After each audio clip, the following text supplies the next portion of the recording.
আজ আমরা আপনাদেরকে জানাচ্ছি শহীদ শরীফ ওসমান হাদির জানাজার মিছিলের সর্বশেষ পরিস্থিতি।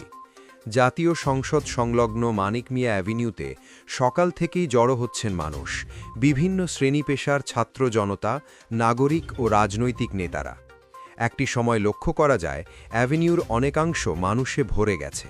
সবাই লাল ব্যাজ, পতাকা ও প্লাকার্ড হাতে আমরা সবাই হাদি হব, যুগে যুগে লড়াই চালাব এবং হাদি ভাইয়ের রক্ত বৃথা যেতে দেব না স্লোগান দিতে শুরু করেছেন। মানিক মিয়া অ্যাভিনিউয়ের প্রবেশ পথগুলোতে নেওয়া হয়েছে বিশেষ নিরাপত্তা। সেনাবাহিনী, র্যার এবং আনসার টহল দিচ্ছে। এছাড়া 1000 বডি ওন ক্যামেরাসহ পর্যাপ্ত পুলিশ দায়িত্ব পালন করছেন। হৃদরোগ ইনস্টিটিউটের হিমঘর থেকে শহীদ হাদির মরদেহকে সহযোদ্ধা ও সমর্থকদের অংশগ্রহণে মিছিলের মাধ্যমে মানিক মিয়া অ্যাভিনিউতে আনা হচ্ছে। পরবর্তীতে দুপুর 2টায় জাতীয় সংসদ ভবনের দক্ষিণ প্লাজায় তার জানাজা অনুষ্ঠিত হবে।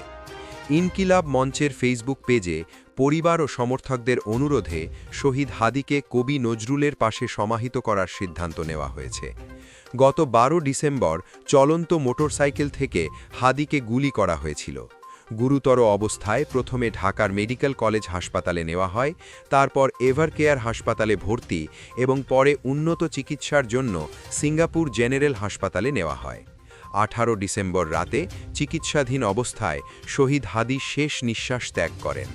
তারপর 19 ডিসেম্বর দুপুরে বিমান বাংলাদেশ এয়ারলাইন্সের ফ্লাইটে মরদেহ চাঙ্গি আন্তর্জাতিক বিমানবন্দর ত্যাগ করে এবং সন্ধ্যা 5টা 48 হজরত শাহজালাল আন্তর্জাতিক বিমানবন্দরে পৌঁছায়। আজ মানিক মিয়া অ্যাভিনিউতে মানুষের ঢল দেখে বোঝা যাচ্ছে হাদির জন্য বাংলাদেশের নাগরিকদের ভালোবাসা কত গভীর। শহীদ হাদির প্রতি শ্রদ্ধা জানাতে প্রতিটি মানুষ একত্রিত হয়েছেন। এই ইতিহাসকেন্দ্রিক মুহূর্তটি শুধু স্মৃতির অংশ নয়, বরং বাংলাদেশের তরুণ প্রজন্মের ঐক্য ও আন্দোলনের প্রতীক।